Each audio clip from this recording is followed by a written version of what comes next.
So, from HBCU to Power 5 now to the NFL, what has been most helpful to you during this NFL process?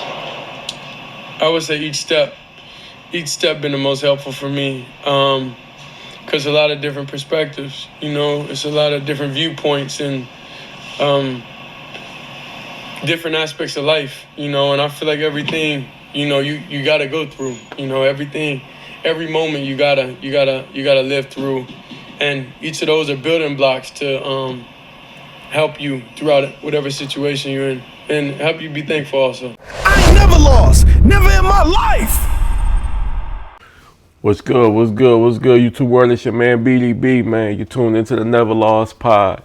Hey, today we gotta talk about Shedeur Sanders. He went up against them Buffalo Bills, man, and came up a little bit short on getting the victory. Hey, we gonna walk through, check out his presser, listen to a little bit of what he has to say. Then we gonna recap the game, just talk about, what went good, what went bad, man. What we seen out there, and what Shedeur can do to be the Browns quarterback in the future, or, if the Browns is the best team for him moving forward.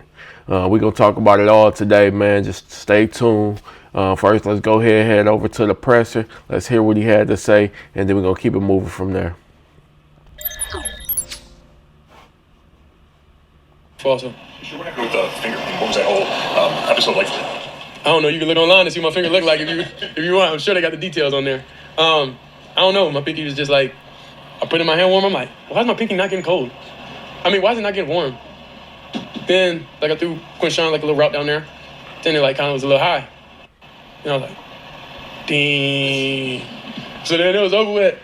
And then I did everything, to come back because I didn't want to put Dylan in a bad situation, since when I was a 2.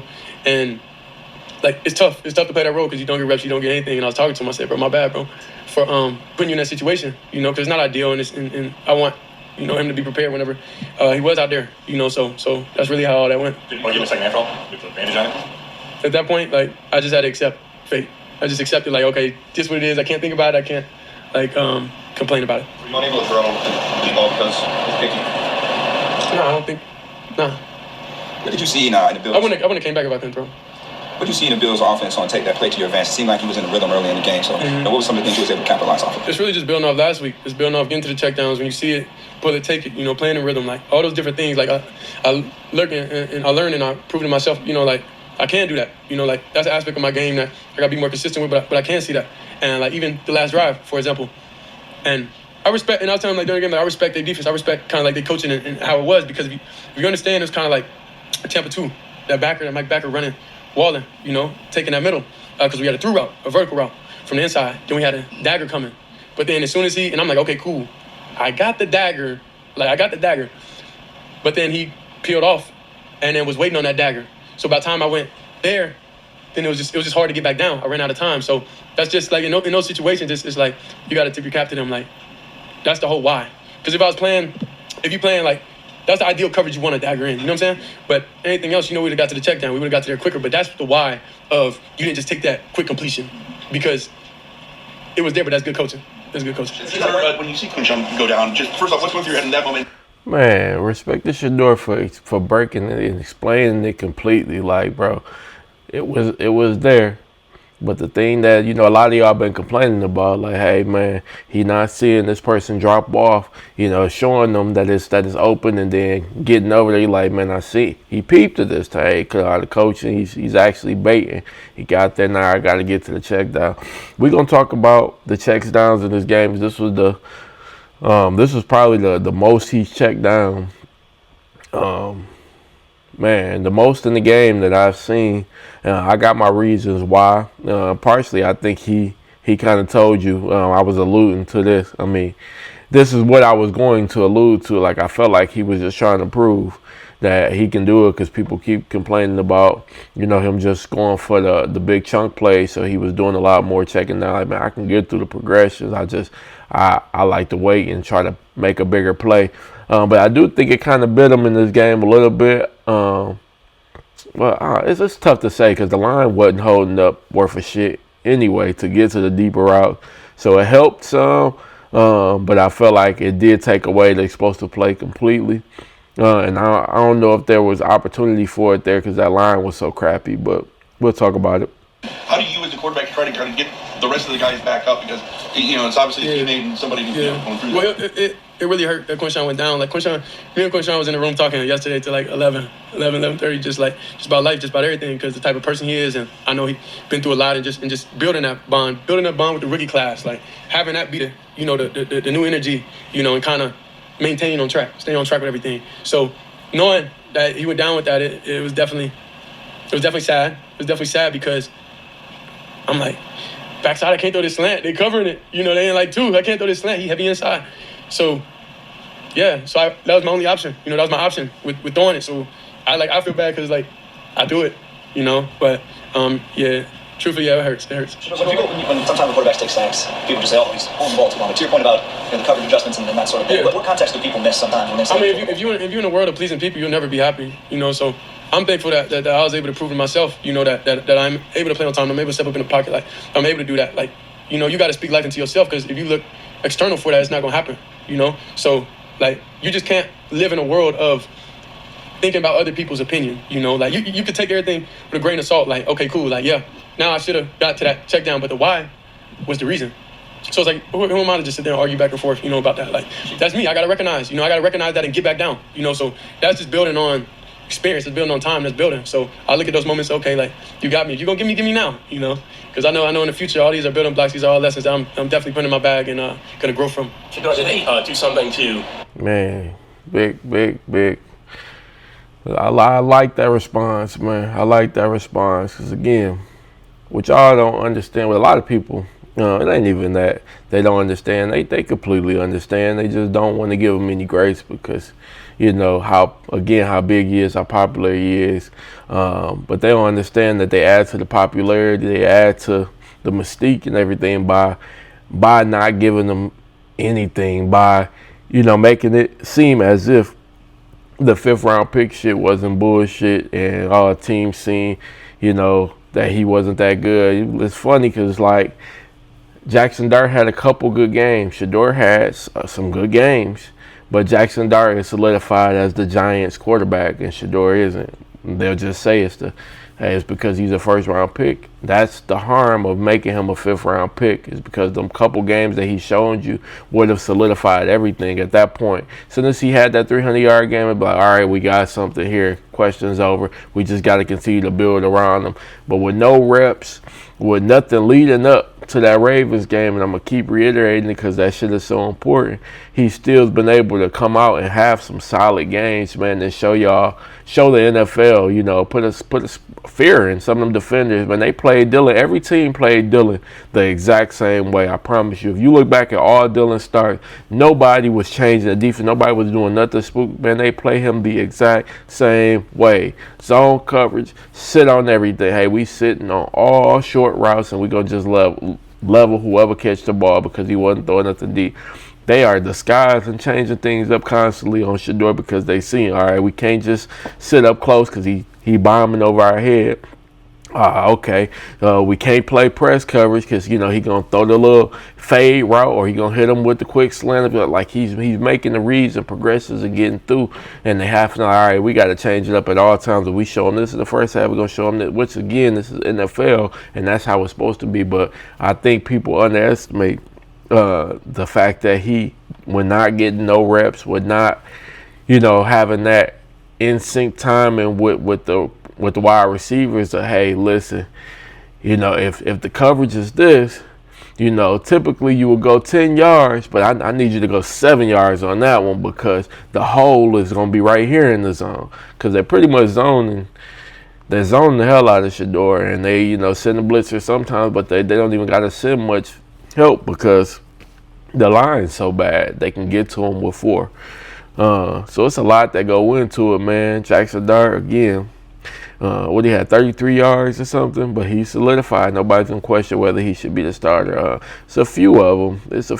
Increase or change their pass rush in the last 2 series? It seemed like they were jumping on you pretty quickly. I'm not sure. I just know I just got to probably just get the ball out a little quicker. That's it. Yeah.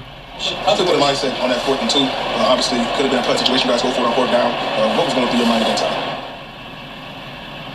Q kind of like explained what happened. Like I just played a lot of plays. Right decision. Go for it on 4th and 2. I know you can't be asking me that question, man. Come on, man. We can't see that's like the thing. Like if we want to change the narrative, change the franchise, if we want to like help, we got to speak life. You can't. Those type of things is like separate us. Like a lot of the players like get these type of questions, and then we want to be working with y'all. We want to be proactive, but like when you ask questions or when questions are asked to us players, and it's like you pinning stuff against each other. It's like, come on now, you know. It's like a thing in the locker room. Like, you know, we're not gonna be able to talk to them for real. We're not gonna be able to give them what they need, like, because that separates the team. That don't help anything. They don't help anything in any situation, no matter how you answer it. We got time for 3 more. We're gonna get used, and then I don't know who else to. How's it working with Chris? And then we've been there 8 years. Working with your tight end, Harold Fanning. Yeah. How's that? Seemed like you had played scripted, and then did the Bills try to take him away later in the game? Because you were very effective with him early on. Yeah. I think a lot of teams try to attack us in different ways. You know, whether that's exotics, whether that's pressures, whether that's doubling somebody, whether that's something. And now thinking about that 4th and 2. That 4th and 2, you know, that great defense, great everything. So you look at that front side safety, you look at him, and then you got to see where he buzzed down, and everything happened so quick to where if y'all was on the same, that takes time for y'all to be on the same page and know, okay, this is a certain type of route. You know, it's going to develop a little bit, but in certain situations you can speed up and you can get there quicker. You know, so that's about seeing in the same lens. That's about the time on task. That's about a lot of different things, and you can't process. That's what I was just talking about. Where sometimes you got to shorten routes, sometimes you got to, you know, make routes a little bit longer. Sometimes you got to speed them up depending on what's going on. And again, that's exactly what I was talking about. It all come with just having consistent reps, you know, with your peoples. It's just something you just have to be able to grind through, you know. How do you? A lot of the conversation this past week was about you completing more passes, and you did that today. So was that the theme of the practice week for you? No, it's just a mental thing. It was kind of like understand that winning in this game in the league is play by play. So you got to play each play for what it is, and don't try to do a lot, you know, and try to take what's there and try to do that. So oftentimes, like in the past now, I want to win, you know, so I'm trying to get to it instead of like slow down, you know, take the check down, take what's in front of you, take the easy stuff, do what you got to do, and as the game goes on and as time goes on, you'll be able to you're gonna be able to chop it down. You're gonna be able to move the ball, keep getting completion. So it was just a mentality. It was just something like that I just had to like focus on mentally, you know, in the aspect of when to get to it. From Chris. You said the why. You talked about the why a lot today. Mm-hmm. Is that maybe the biggest thing you've started to kind of grasp over the course of these 5 starts is the why of what happened the last play and you know changing it going forward? Yeah, I think when you explain the why, then you're able to understand perspective. So that's why we, you know, even in the quarterback room, it's like, okay, why'd you miss this read? Like this was the why. This is what I'm thinking. So at times, like sometimes we gotta put things in the simplest form. So simplest form to understand the exact thought process and not assume. That's why, you know. So that's why I break it down. That's why I say that, because like it don't take much. It don't take much. We're not far from success. You know, it's all of us thinking the same thing at the same time. You know, that's all it is. And I think we get closer to it. I think each and every day, each and every game, each and every rep, you know, we get closer to everything. So I'm excited for it. I'm excited for everything. I'm definitely didn't love the outcome of this game, but I understand it's a lot that we did win. You know, we won mentally today, and that's something, you know, I'll take and move forward with. All right. So yeah, overall, I think they the Cleveland as a whole, Cleveland played a better game than I anticipated them playing. Man, they competed with Buffalo. They actually had an opportunity to win the game at the end, and it just didn't go their way. Fortunately, you know, blocking didn't hold up. Shedeur couldn't get no time, and yeah, that's kind of how it went. But overall, they put up a good fight, man. Respect to them. Shedeur, it wasn't a bad game, wasn't a good game. This is another one of those just, you know, he had 2 picks, but again, the picks, one of them bounced off Quinshawn's chest and then popped in the air and picked. The other one was tipped at the line and picked, and it's just like, man, worst type of interceptions, man, because it isn't really, I mean, it's just good plays by defense on one, and then your receiver got to catch the ball. You know, the receiver got to, even though it's a running back, he just, Quinshawn got to catch that ball, man. And, you know, so again, 2 more picks. That shit sucks. It looked like he put a real emphasis on checking it down, man, which I it is good that he's learning to get through the progressions and hit that check down, because a lot of times when you're hitting those deep balls, he ain't getting to the check down. But the thing is, man, he has to be able. You got to be able to do both. You got to know when to try to hit the deep ball, when to check it down. Granted, the line wasn't playing the best. The O-line didn't play the best, but I still felt like it was opportunity. On that first drive when they had a lot of those short passes and they got an easy touchdown. On that next drive, they was cooking, and then it bounces off Quinshawn, pops in the air, and it's a pick. And it's just like he got to be able to mix in the short with the deep ball, man. You got to be able to do both. He got to find both, man. In this game, it's like he completely went away from even trying the explosive plays, man. And I don't know, again, if he was just trying to show that, hey, I can do the check down shit too. I can get through my progressions and hit my check down or what. But again, you gotta do it all, man. I think Shedeur's what he has to do best. The thing he needs to work on most right now, to me, and this gonna come with trust in his receivers. He has to look off defenders. He got to hold the linebacker or safety.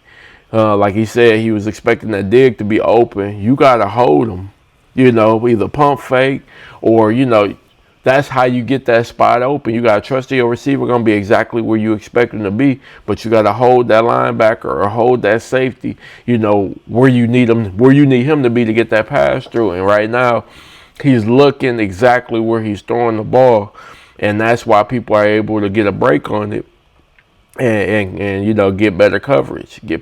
So he got to do better with his eyes and just holding people, and just trusting that they're going to be. Even the check down. You could throw a check down. I just watched Aaron Rodgers versus my fucking Lions. The whole time he was looking, at the person running on the end route. He expected them to be open, but he seen everybody was on him. And he threw a no look to the check down, because you just know that the check, that's where your receiver is going to be. Again, they come with time and trust, but Shedeur got to find them. He got to find this trust and speed everything up. Or, they might draft another quarterback, which is going to be tragic. It's going to be tragic, man. Overall, again, man, I see some progress. I just need him to put it all together. He got 2 more games to try to show the world, show Cleveland that they don't need to draft another quarterback. Again, this conversation would already be over if he would have just been a first or second round pick. And he wouldn't even have to worry about this, man. I wish... I know a lot of people like, hey, throw out the 5th round pick. You're getting your opportunity. But that shit is affecting them so much because, again, you see people say, Jackson Dart is the quarterback for the Giants of the future. He's good. He's only probably had 2, maybe 3 good games. Shedeur has done that. Shug in New Orleans, he's put some wins together. He put 3 wins together, and he set Shug. So I see why it's like he went through the ranks. He had to wait this time. He got the win, and then he won a couple games. Now he's pretty much, they're like, hey, I don't know if the Saints need to get anybody. He might be solidified or whatever. And it's just like, it's really, if you're drafted a little bit higher, even though I know he wasn't super high, but when you're drafted higher than that 5th round, it's just like that 300-yard game will be like, all right, wow, but we see what we got to work with. We can go ahead and just put some shit together for him, and we're good, man. But overall, again, solid game, man. Shedeur, I'm going to keep throwing my wrist up, man. I do think, I do want you to stay in Cleveland, but we'll see, man. Over these next 2 games, you're going to have to put up really another 300-yard game, I think, personally, in order to really solidify yourself. At this point, you got to do at least 1 more. A victory would be great as well, but you definitely you need to put up 300 yards. You had a solid rushing game today, even though you might have led the team in rushing again. I'm not even sure, but hey, BDB NevaLoss pod, man. I appreciate everybody for tuning in. Y'all have a happy holiday season, man. Throw y'all wrist up again for 12, man. I'm out of here.